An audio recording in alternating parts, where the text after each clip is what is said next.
moderating this presser from Geneva.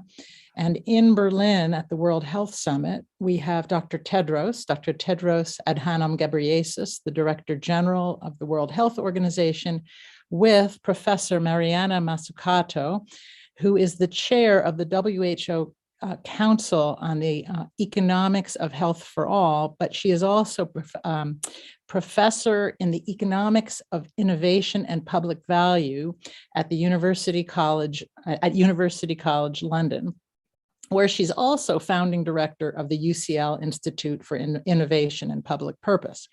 So we have 30 minutes for this press briefing, which is really going to focus on the Economic Council's new financing brief.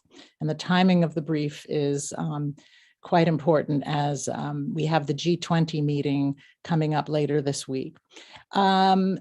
Following the remarks from Dr. Tedros and Professor Mazzucato, we'll have time for some media questions.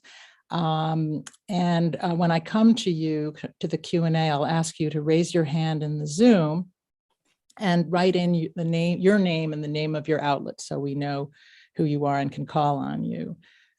We will be taking questions on the council and the brief. If you have unrelated questions, we have a presser planned later this week on broader COVID topics, and you can ask unrelated questions at that time. So without further ado, Dr. Tedros, the floor is yours. Thank you. Thank you, Gabi. Dear colleagues and friends, today, I'm pleased to join you for the presentation of the second policy brief by the WHO Council on the Economic of Health for All. We're joined by the Council Chair, Professor Mariana Mazzucato, who has led this distinguished group of diverse experts from around the world in their important mission. Their new brief on financing health for all comes at a critical time with the upcoming G20 summit in Rome, where Professor Mazzucato will present the Council's findings. It's important to start by defining health for all, and I would like to quote one of my esteemed predecessors as Director General of the World Health Organization, Dr. Hafdan Mahler, who said, "Health for all," I quote, "implies the removal of the obstacles to health. That's to say, the elimination of malnutrition, ignorance, contaminated drinking water, and unhygienic housing, quite as much as it does the solution of purely medical problems such as lack of doctors, hospital beds, drugs, and vaccines," end of quote. A landmark commitment to health for all was made at the Almata Conference of 1978. And more recently, there was the high-level political declaration on universal health coverage at the UN General Assembly 2 years ago. In the face of these powerful commitments, huge challenges remain.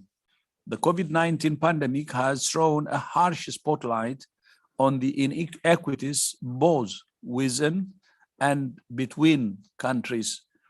This includes the vast disparities in vaccine allocation, where just 1/4 of the 6.7 billion vaccine doses distributed globally have gone to lower middle income, to lower and low income countries, although they make up more than half the global population.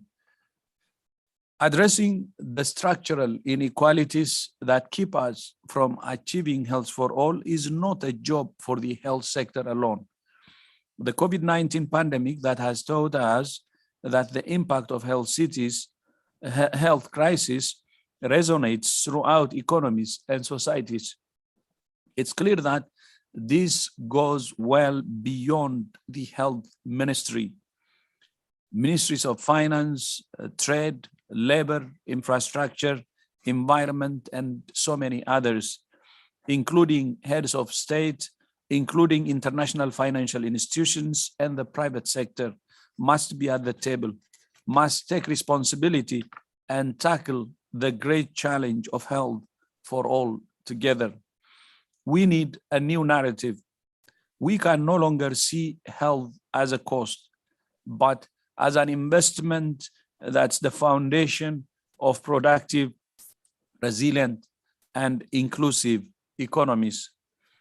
The task of the Council is not only to come up with innovative economic approaches to improve health and well-being, they must also be practical and applicable to countries of all income levels.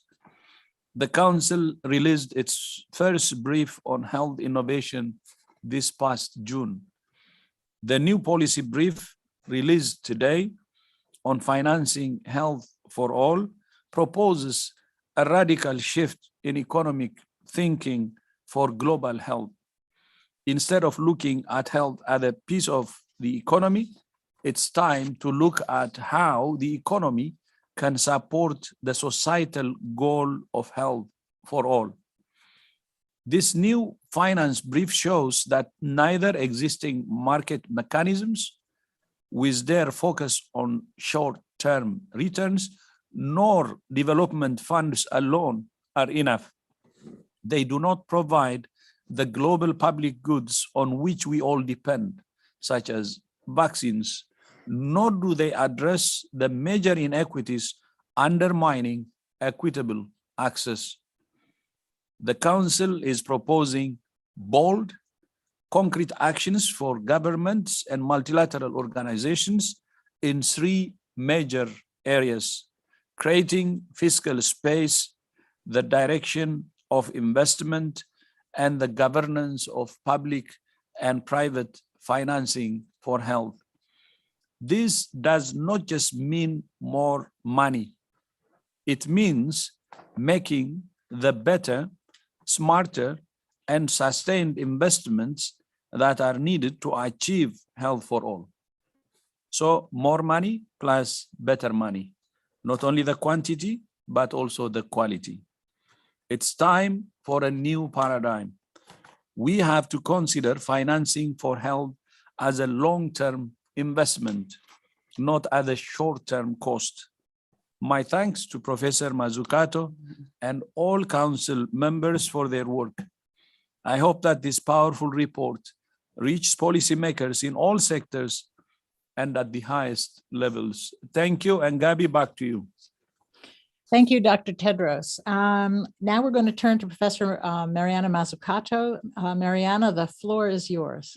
Great. Well, thank you, Gabi, and thank you so much, Dr. Tedros, for your leadership and your words that you just had for the WHO Council on the Economics of Health for All. This is, as you said, our second output. The first one was really in how can we innovate towards the common good? How can we structure the mechanisms of production and innovation itself in order to actually reach the Health for All objective? And this one is really focused on financing mechanisms on the back of the G7 meeting and the upcoming G20 meeting this week, when finance ministers and health ministers talk about what needs to get done. We're a council currently composed of 10 women economists from all 5 continents. We're about to let in some men. I hear that Gordon Brown is on our waiting list. The women themselves are myself, Sinead Fiseha, Jayati Ghosh, Vanessa Huang, Stephanie Kelton, Ilona Kickbush, Zelia Maria Profeta da Luz, Kate Rayworth, Vera Songway, and Marilyn Waring. And we formed the council in May, and we are quite driven to make sure that the messages come at the right time. And again, this is an incredibly important moment to make sure that we're not just filling the system with finance and with liquidity, as we did after the financial crisis, when most of that finance just went back into the financial sector. How can we make sure the finance actually lands in the real economy, strengthens global health systems, but also that the financial structures themselves are redesigned, because we have to learn the mistakes from the past. And really, this is the core point of the council. We don't think that there's been any lack of thinking about the relationship between health and the economy. The problem is that often the logic has not been the right one. The logic has been invest in health and it's also good for the economy. We say no, invest in health for all. That's the mission. And then backtrack and ask, what does it actually mean for all the different types of economic structures and the social and economic kind of fabric of society? What does it mean for how we govern innovation, how we direct and restructure finance, how we use tools like outcomes-based and participatory budgeting, how we can use it to really drive innovative procurement. Procurement budgets are huge within every single government in terms of the percentage of government spending, and yet it's often a static instrument instead of a dynamic instrument fostering new solutions for public goals. And what does it also mean in an era like the one we're living in, where there's these huge recovery funds and also bailouts for different types of companies? How can we create a real kind of conditionality at the center of that creation of money, so we truly do what the world is talking about, which is building back better or building forwards better? And as with climate, the cost of inaction is actually greater than not acting today. And that really requires seeing the kind of investments that we talk about as investments in the long run and not costs in the short run. By cutting costs today, we're going to create a huge mess that's actually going to cost us more later. And so what does it actually mean to build back better? Well, one of the things that we're very clear on in this moment, where there is a call for more finance, is that we really, as Dr. Tedros already highlighted, have to be careful. We have to better understand how the current structure of the financial system and of the economic system got us into this mess in the first place, including also the climate crisis, the health crisis, the financial crisis. And, on that, however, we should also be pushing for more finance. We're not just going to say that we need better finance, but on the more finance, it's very important to listen to the G20 report of the high-level independent panel, which currently is calling for an investment in pandemic preparedness as a global public good. Such an important concept. I'll repeat it, a global public good. And they call for a minimum commitment from governments for pandemic prevention and preparedness to be at least $75 billion over the next 5 years, in addition to, not instead of, existing development support via ODA. Now, what our council says is yes, yes, yes, we have to increase the finance. We have been starving global health systems. However, we have to do it in new terms. Finance and financial structures are not neutral. They're not just greasing the world, of commerce.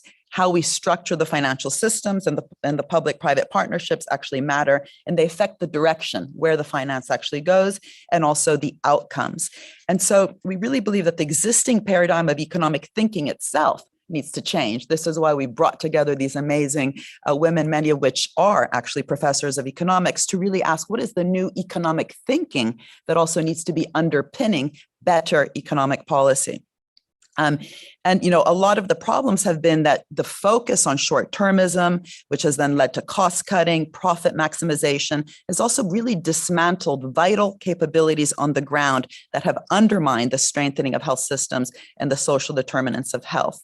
And so we can't just, continue to put in vast amounts of money without actually questioning what has gone wrong and how can we improve it, and these deep structural issues that need to change. And so we set basically 3 different pathways that we think are crucial for rethinking the structures of the financial system itself. And I'm going to briefly review those.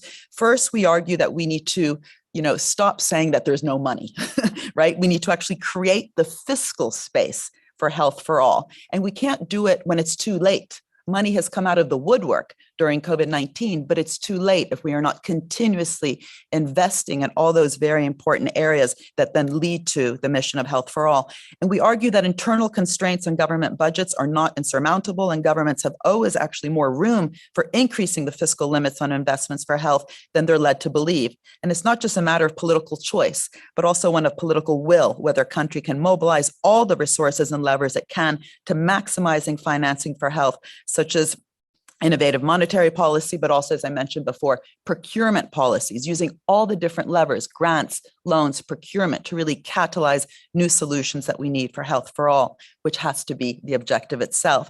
And the bottom line is that countries must reverse the harmful effects of an austerity approach to public administration and public finance reforms. And it's quite interesting, if you look around the world, the countries that have fared better have also fared better. If you look at, for example, Kerala, a region in India, did better based on those investments that it made within its public administration.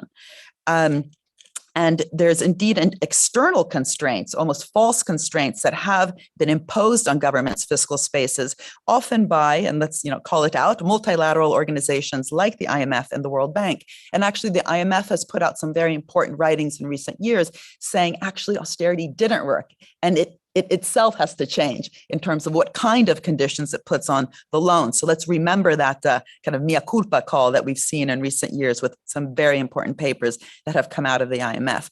The rules of the game are a product of what is often called the Washington Consensus. These are really no longer fit for purpose, and they must change to create a much more enabling fiscal environment for long-term equitable growth and enable social spending to improve individual and collective health security and ensure progress towards health for all. And specifically, we also propose multilateral organizations should negotiate debt relief for low and middle income countries in such a important moment like the one we're living through, redirecting special drawing rights towards investment in health and especially vaccines, push for enforcing a minimum global corporate tax of at least 15%, and advance the G20 reform of sovereign credit ratings. So that first area is really, again, creating the fiscal space and going beyond the myth that there's no money. When we go to war, money is found. And during a health pandemic, money has been found. But that is too little and too late. We need to rethink the myths themselves. Second, we need to direct investments towards health for all. To reorient economic activities around health, we need to forge symbiotic public-private relationships. We need business, we need public actors, we need philanthropies, but they need to work together in a different way. And a way to do that is really to bring together some conditionalities at the core of a new social contract. So conditionalities, incentives, and regulations which have the objectives themselves at the core. And this can be done by redesigning the terms and the conditions, structuring contracts, grants, transfers, loans, and partnerships between public and private actors. And what we focus on also in the first brief on innovation is that this point is particularly important in health innovation, precisely because the public sector puts in so much of the money, especially in the early stage when it's more risky and more capital intensive, uncertain. So these critical market shaping public investments should surely ensure conditionalities around pricing to make sure that we have access at the core, that we have vaccines that are globally accessible, but also how we structure intellectual property rights that truly reflect the public interest, including the possibility of consistent and long-term financial return and ownership of research. In other words, that we also share in both the risks and the rewards, instead of what we often find, which is socialization of risk, but privatization of rewards. And that issue of structuring intellectual property rights is important because what we in the end want with innovation is collective intelligence. And so making sure that patents are not too wide, too strong, hard to license, and too upstream are core ways to govern the patent system. It's not about getting rid of patents. We have to govern innovation and the patent system with objectives in mind. And more broadly, we need to shape a conducive regulatory, tax, industrial, and economic policy environment and create a normative framework to crowd in all sorts of different sources of finance at the same time, ensuring that we get the greatest multiplier effect, the greatest impact on health for all. And only a truly global end-to-end health innovation platform governed collectively and shifting from a model where innovation is left to the market to a model aimed at delivering global common goods. Again, a very important word. That has also been used by the independent G20 panel. And third and lastly, we say that we need to govern public and private finance for health for all. Private finance has been an important source of financing for health products and services, but we need better regulations of private finance to help to ensure that health markets are better aligned with public health imperatives, including universal access to good quality provision, prevent excessive charges and rent extraction through monopolies, and as already discussed, setting intellectual property rules that do not inhibit critical access and innovation, reducing information asymmetries and preventing conflict of interest. And a key action point right now, given the gross inequity in the vaccine distribution, which Dr. Tedros has sometimes called vaccine apartheid and a huge moral failure in the global system, is to redouble the efforts to strengthen and invest in existing mechanisms for global vaccine distribution like COVAX and technology transfer, for instance, the COVID-19 technology access pool, or as needed, transforming them and the ways they are governed to be more inclusive and able to deliver health for all. So can I just, again, thank you, Dr. Tedros, for your leadership. Thank you for allowing us to set up this inspirational panel. We will continue to put out outputs. Our next one will actually be on value. And it's quite important right now that while we have these calls by the IMF, the World Bank, the G20 and the G7 for increased financing for pandemic preparedness and response, we have to constantly remind ourselves that more money is important, but it's not enough if we are to change the underlying economic thinking, policies, and inequalities that keep getting us from one crisis to another. So thank you very much for your time, and happy to answer questions. Thank you, Mariana. Thank you, Dr. Tedros. Journalists, please raise your hand in the Zoom if you want to ask a question. And again, put your name and the name of your news outlet. We have a few minutes left. And while we're waiting for hands to be raised, I'm going to ask you, both of you, or whichever of you would like to take the question, a question that really reflects a lot of discussion in media and in social media, which is, during the pandemic, there has been, as you alluded to, very relatively little progress in equity and financing issues along the lines of what the council is proposing.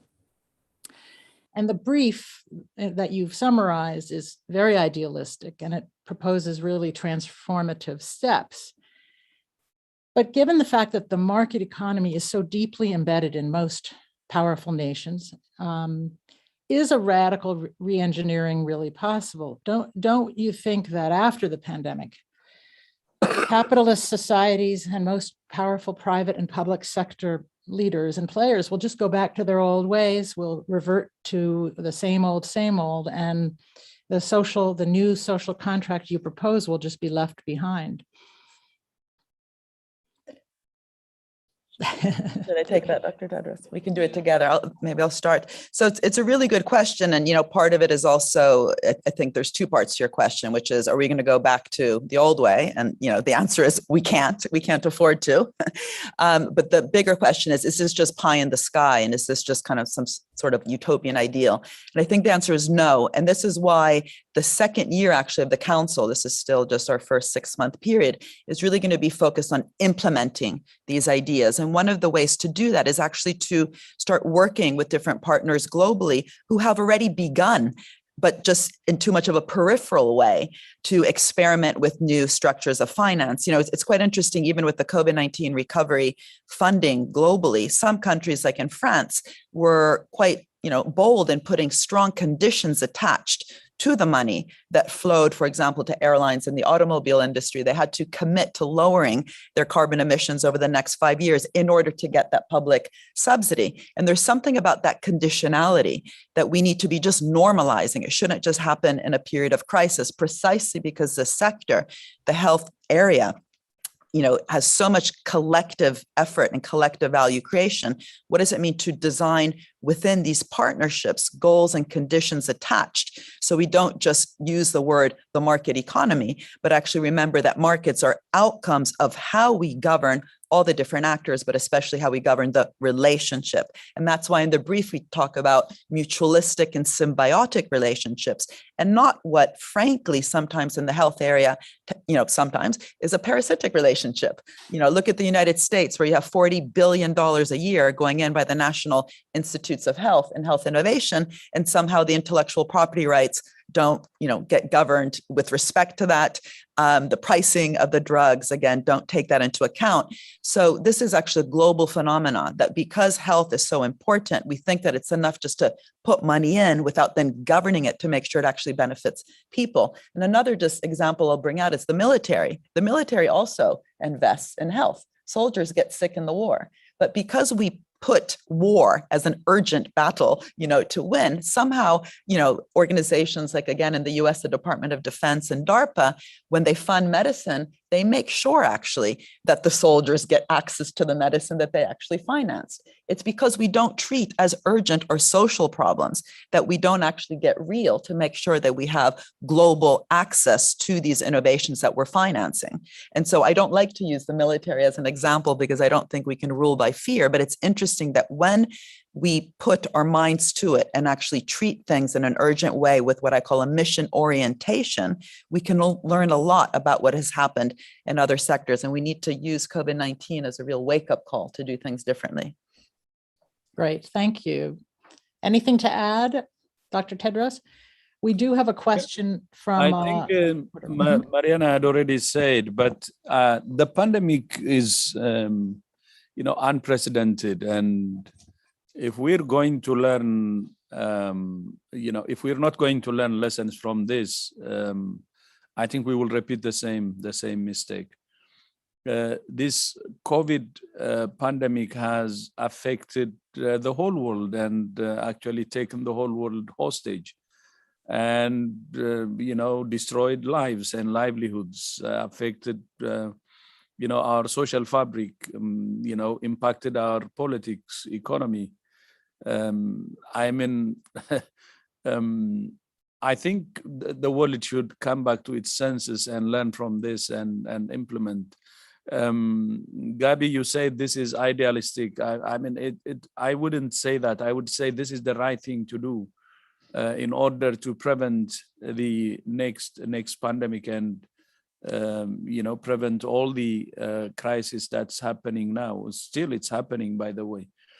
And it has shown health is central, and it should not be treated as a cost, but it should be treated as an investment. So everybody has seen it now. There's direct experience, and I hope the world will listen and act. And these recommendations, especially the 3 pathways, are very clear. We're creating a fiscal space and directing investments to health for all. And also governing the public and private sector. The commitment to health for all has been there since the establishment of WHO and the end of 1940s. In our constitution, it's clearly put there. I think the world had agreed even then, but I don't think it was serious enough. Probably the lessons we have learned now will still the same health for all, nothing has changed, but I think we'll now add seriousness into what the world agreed in the 1940s. So health for all is the answer.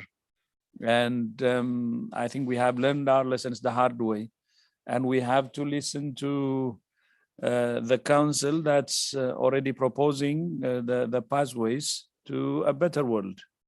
Thank you, Gabi. Back to you. Thank you. We have a question from Andanaya Usher of Development Today. Can you unmute and ask your question, please? Yes, hello, can you hear me? Yes. Thank you.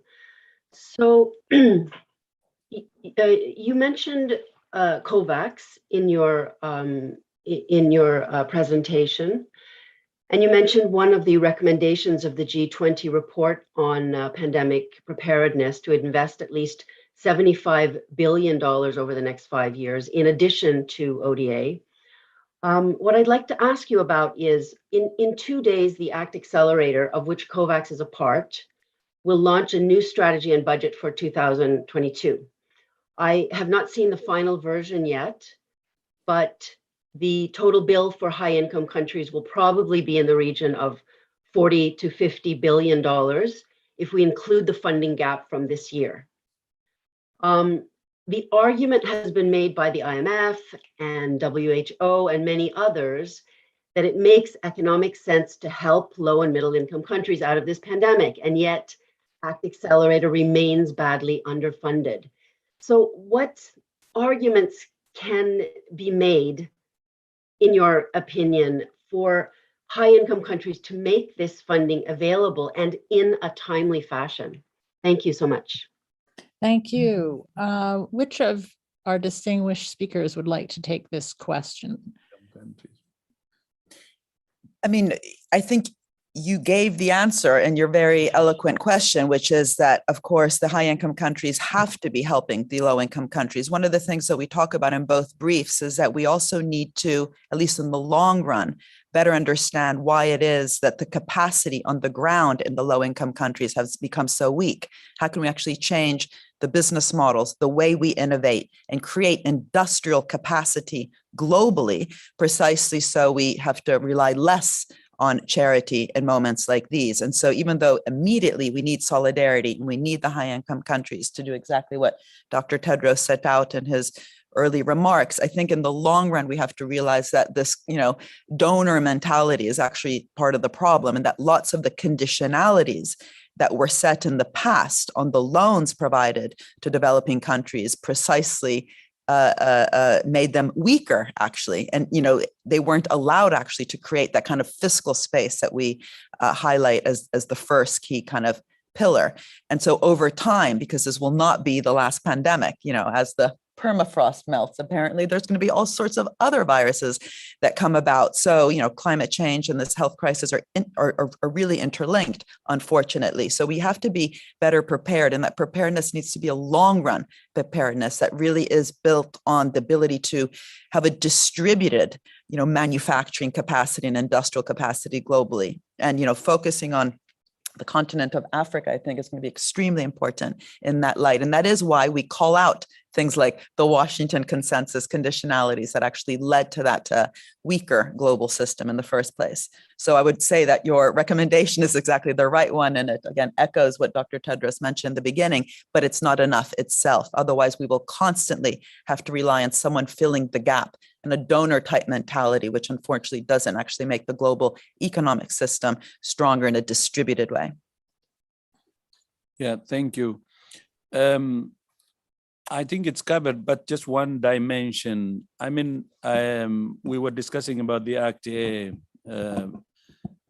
financing plus, the G20, be 25 billion or 50 billion US dollars. And I think the world knows also how much money it's spending on austerity, trillions.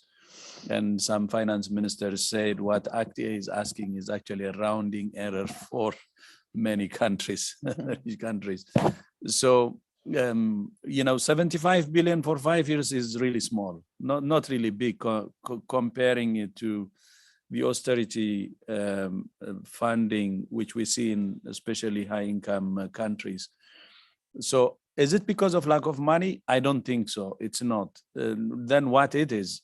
I think many colleagues during this World Health Summit has been saying it. Yesterday also we had a meeting. It's lack of commitment. There is no real commitment to really act.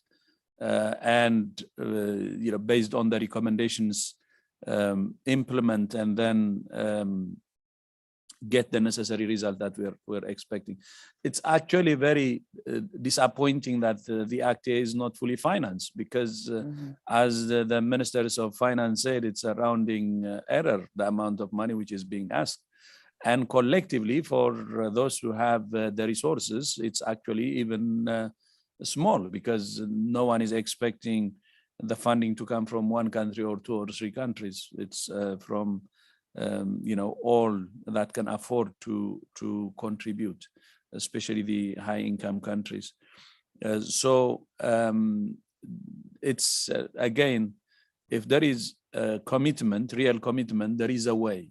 Because you asked me, how can they finance? What are the mechanisms?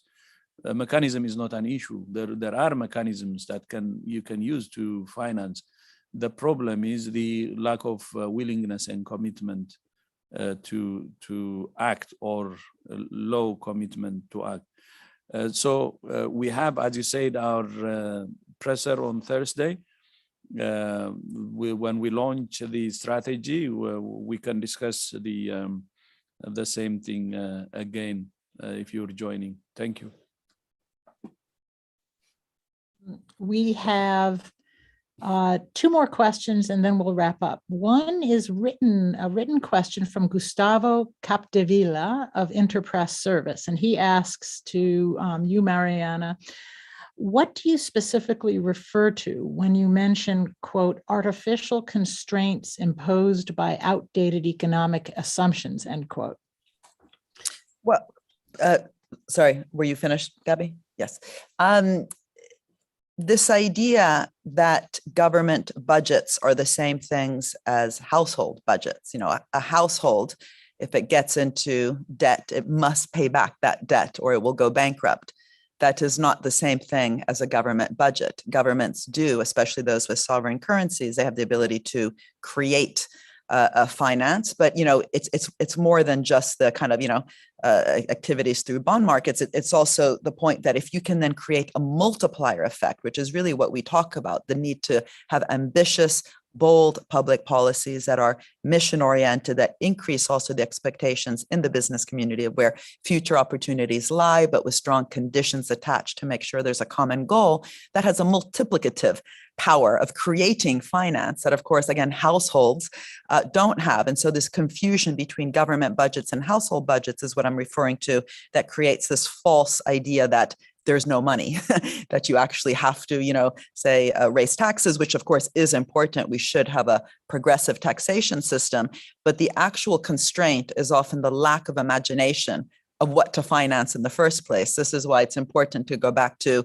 Roosevelt's New Deal and the Green Deal that has been talked about today, and really to focus a lot also on the word the deal, but really to remember something that Roosevelt talked about, which we talked about, Dr. Tedros, and a meeting recently, which is the need to experiment and to try. Roosevelt often talked about just try something for God's sake. And so what are, this is really what both our briefs so far try to do, which is to reimagine a different way to structure our economy with health for all goals attached to it, which can foster new types of public-private partnerships, which then galvanize more finance towards really important goals around the social and economic determinants of health, as opposed to always pretending that there's no money and then actually money comes again out of the woodwork, lots of it during crisis when it's too late, because this crisis ended up being much, much worse than it had to be because we didn't properly finance our global health systems. Thank you. We have a question, and our last question, because we are beyond time, is from Elaine Fletcher, Health Policy Watch. Elaine, can you unmute yourself, please? Yes, thanks. As Gabby mentioned, this is a very far-reaching brief, and a lot of it could be considered rather pie in the sky. So my question would be, as this is coming out just ahead of the G20 meeting, what would be the 3 top asks that you'd like to put to the G20 around these issues? What would you like to see in their final statement? And I'm wondering if this also revolves around the issues of debt relief and special drawing rights, which we haven't heard much elaboration about. I think maybe closing the circle a little more tightly to the health issue on those questions would be good to, be a good connection to make. Sure. Thanks, Elaine. Yeah, over to you, Mariana. Yeah, I mean, well, you've just named 2 of the very important ones, which in the brief, again, we go more into, which is, the debt relief is also because we know, so the debt relief that we call for, which I discussed, is related to, though, this kind of need for new economic thinking that, increasing the amount of debt into the system without actually realizing that it's precisely also the conditions that were tied to that debt, which reduce the capacity on the ground, is something we have to reflect on. So, this, by the way, is also true more globally in terms of the kind of loans that have been provided to different types of companies globally. This has only increased private debt. And the ratio of private debt to disposable income right now globally is back to the level it was with the financial crisis. So the mechanisms themselves that are often used in moments like these to, try to get out of the crisis just start laying the groundwork for the next crisis. So, that's a bigger point, but it's a very important point because unfortunately what we're seeing in many different countries is an increase in private debt. But in terms of the public debt, we call for debt relief precisely so this fiscal space in such a crucial moment can be created. And we make very specific points around that. In terms of SDRs, do you want to mention something like that? No, I mean, being able to actually direct the SDRs that are created by, these large lateral institutions is very important. I mean, this point that we need to be directing the finance towards particular objectives is crucial, because otherwise you have SDRs, which in theory are there to help lower income countries. But if they are not structured in such a way and targeted in such a way around, making sure that we have, globally accessible vaccines and, not the current situation of vaccine apartheid, that requires structuring those SDRs in a much more grounded and specific way than simply assuming that the fact that they exist will help us out of the crisis. But I think, this point of also realizing, if we look at the vaccines, for example, there's lots of different vaccines out there, but they were actually structured in different ways. And I don't think there's been enough discussion about that. The fact that, for example, and I don't want to, call out specific ones or make reference to kind of good versus bad, but just the attention to the design detail matters. And we need to make sure we're learning from the positive experiences. The fact that the AstraZeneca vaccine, for example, represented actually strong negotiation between the public researchers at Oxford University and the company on keeping costs low and making sure that we didn't have storage systems that just made them inefficient in hot countries, but also that the IPR was much weaker and so on. These are all lessons that we should be learning from in terms of going forwards, what works, what doesn't. And it's just important in a G20 moment that we don't just use big words like vaccines and remember that the actual mission is not just having a vaccine, it's making sure that it's, again, globally accessible. And that means not just the solidarity that's required that we were just talking about in terms of making sure they are sent to countries that haven't had the first and second jabs, but also that we produce and innovate in fundamentally different ways in the first place, which limits the kind of rent seeking that we've seen in the past. Thanks, Mariana. Dr. Tedros, any thoughts on the upcoming G20 and beyond? Yeah, on the G20, of course, we have to focus on ending this pandemic. So the one focus area should be on how to finance the vaccination targets. We have to vaccinate the world. The target is 40% by the end of this year and 70% by middle next year, each and every country. So G20's commitment to this will be very important. If we cannot be serious about ending the pandemic and at least financing the vaccination campaign, I don't think anybody will trust us if we commit about the future, or investments about preparedness for the future. If we are serious, we start from doing this immediate need or fulfilling this immediate need. So that would be, commitment, real commitment to that, to achieve the 40% by the end of this year and 70% by middle will be crucial and should be the focus. Of course, in addition to that, discussions on pandemic for the future, pandemic treaty, and agreement on pandemic treaty or pandemic agreement will be very important. And then, of course, the centrality of health is now clear. Investment in emergency preparedness, investment in health system in general, commitment to health for all, as per this brief, will be very, very important. And of course, agreeing or committing to financing those. And one thing that's put forward specifically again is the recommendation from a high-level panel organized by the G20 countries that came up with a set of recommendations and to form a health and finance board which can mobilize resources to fund pandemic preparedness and response. This is a very good idea, and WHO supports this fully. And I hope the G20 countries can agree on this, proposal. I had many rounds of discussions with the panel of experts, and we're convinced that this could be a good support to global health in general, and also to emergency preparedness and response in particular. So I think these are the areas among others. But if you ask me in terms of immediate, it's the vaccine now, finance and achieve the targets, and the pandemic, open the world, that's one. Second is to agree on the G20, the health and finance, financing board, which is proposed by the high level, which can help us to mobilize more resources as per the proposal already set forward. These two could be at the center, and of course the rest of what we have discussed, but the two will show if there is real commitment there, because these are the immediate. Do them today and show that you're serious is the issue. Thank you. Thanks, Dr. Tedros. Thank you, Professor Mazzucato. To quote you, Dr. Tedros, if not now, when?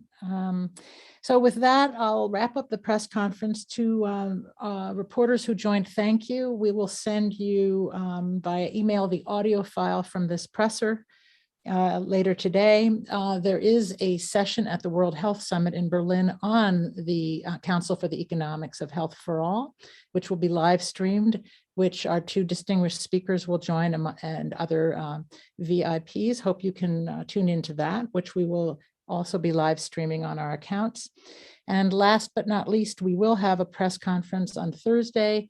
And as Dr. Tedros and one of our reporters from Development Today indicated, ACT-Accelerator will be a topic of conversation at that time. So see you there. Thank you again, and goodbye, and have a great day. Thank you. Thank you. Okay. Bella. Bella.